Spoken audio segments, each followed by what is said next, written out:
Here's something nobody tells you about Sparta. The warriors we've been glorifying for 2,000 years, they were terrified. Not of other armies, not of death, not of pain. They were terrified of their own country. And the reason why is so dark, so uncomfortable, that most history classes just skip it entirely. We've all seen the movie, 300 warriors, incredible abs, impossible odds. This is Sparta. And look, I get it, it's a great story. But here's the thing about great stories. Someone always gets left out. In Sparta's case, that someone was most of the population. Today, I'm going to show you what Sparta actually was. Not the myth. Not the movie, the real thing. And I promise you, it's more interesting than the version you already know. It's just a lot less comfortable. Because the freedom that Sparta fought for, it was built entirely on the enslavement of people who had no freedom at all. Let's get into it. Historians actually have a name for this. They call it the Spartan Mirage, which is exactly what it sounds like. A distortion, an illusion, a version of Sparta that's been polished up, passed around and repeated so many times that people stopped questioning it. The myth goes like this. Sparta was a society of disciplined warriors, honorable, equal, defenders of Greek freedom, the guys who held the pass at Thermopylae while everyone else panicked. Cool story, genuinely, but the reality? A rigid caste system, a ruling class that maintained power through institutionalized terror, and a state so obsessed with preventing a rebellion that it basically organized its entire military around that one fear. Not invading other people, controlling the people already inside their borders. Now, why did historians need a word for this illusion? Because for centuries, people wanted to believe the myth. It was a better story, so they kept telling it, and the actual Sparta, the one built on fear and slavery, quietly disappeared from the conversation. Until now. Or, well, until this video. You get what I mean. Here's the part that completely reframes everything. Sparta had three classes of people. At the top, Spartiates, the full citizen warriors, the ones with the abs in the movie. A tiny minority. In the middle, Periokoi, free people but with zero political power. They existed, they just didn't matter politically speaking. And at the bottom, and this is where it gets uncomfortable, helots. The helots were the enslaved population, and they weren't a small group, they were the majority. But here's what makes this different from regular ancient slavery. The helots weren't foreigners captured in war from distant lands. They were Greeks. Specifically, Messenians. People Sparta had conquered. They were neighbors. They had their own history, their own identity, their own culture. And Sparta had just taken all of it. One historian described them as a captive nation under occupation, which is a very specific phrase. Because it's not just slavery, it's the erasure of an entire people. And the Spartan citizen class, that glorious warrior society, outnumbered by helots somewhere around 7-1. At the Battle of Plataea, one of the most famous battles in Greek history, there were 5,000 Spartans and 35,000 helots, 7-1, inside your own borders. Now you start to understand why Sparta was so obsessed with control. Okay, this is the part I want you to really pay attention to, because this is the detail that once you hear it, you cannot unhear. Sparta had a program called the Krypteia.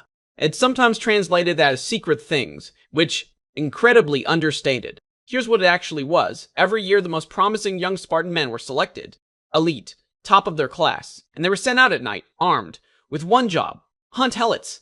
Not in battle, not in war, just find them. In the dark, kill the strongest ones, the ones who look like they might be capable of leading a rebellion. Make examples. Disappear into the night. And here's the part that makes it even darker. This wasn't rogue behavior. This wasn't some unofficial thing people whispered about. Every year, Spartan leaders officially and formally declared war on the helots. Meaning, killing a helot wasn't murder. It was legal, encouraged, state-sanctioned.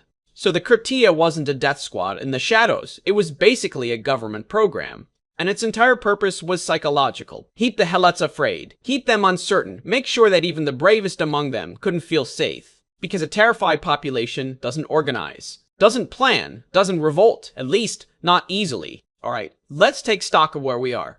We've got a warrior society that is secretly outnumbered 7-1 inside its own borders. We've got an official government death squad hunting people at night. We've got annual declarations of war against the people doing all the farming. And here's the question. I want you to hold in your head for the rest of this video. If Sparta was so powerful, so elite, so unbeatable, why did it need all of this? We'll get there. But first, the agoge.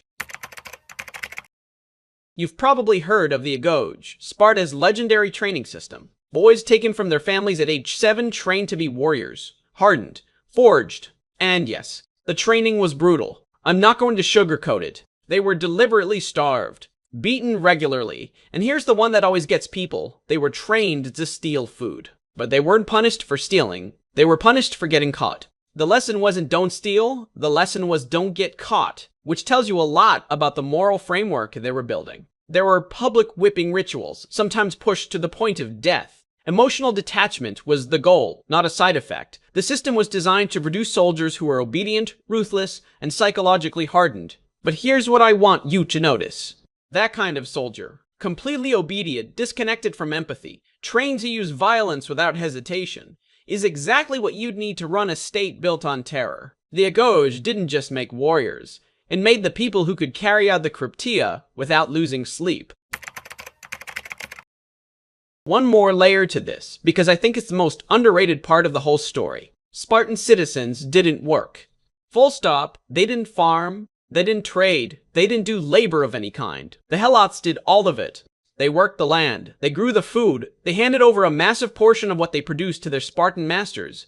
Every year, no negotiation, which means the entire Spartan economy, the entire existence of that warrior class, depended completely on the helots remaining enslaved and compliant. Take away the helots, and Sparta doesn't just struggle. Sparta collapses, and history actually tested this.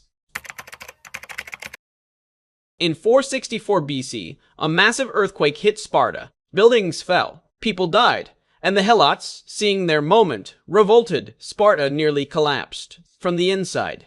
The most feared military state in Greece, almost taken down by an earthquake and the people they'd been oppressing for generations. They survived, but barely, and then about a century later, it happened for real. 370 1070, Thebes invaded. Sparta lost the Battle of Leuctra, and in the aftermath, the helots in Messenia were freed. A new city, Mycenae, was built for them, and just like that, Sparta was done. Not because they lost warriors, not because their military got outclassed, because they lost their workforce.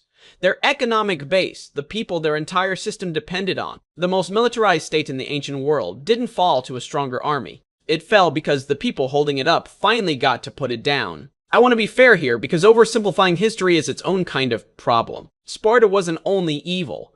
I know that sounds like a strange thing to say after everything we just covered, but it did have real discipline, real military cohesion, a powerful sense of civic identity. The training was brutal, but it produced soldiers who genuinely held the line when other armies broke. The thing is, all of that was downstream of oppression. The discipline existed to maintain control.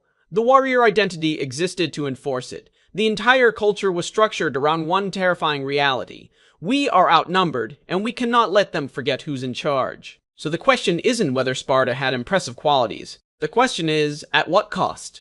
And on whose back? And the answer to that has been sitting in the historical record this whole time. We just kept telling the other story instead. The Spartan Mirage is still everywhere. In movies. In motivational posts. In gym culture, ironically. But be Spartan. And now you know what that actually meant. It meant build a system that terrifies the people beneath you into compliance. So we never have to stop being afraid yourself. Not exactly the vibe for your Monday morning workout, but here we are. If this hit different than you expected, drop a comment. Specifically, what's the most messed up thing you learned today? I'm genuinely curious which part got you. And if you want more of this history that sounds totally different once you actually look at it, the next video is right there. Same energy, equally uncomfortable. I'll see you there.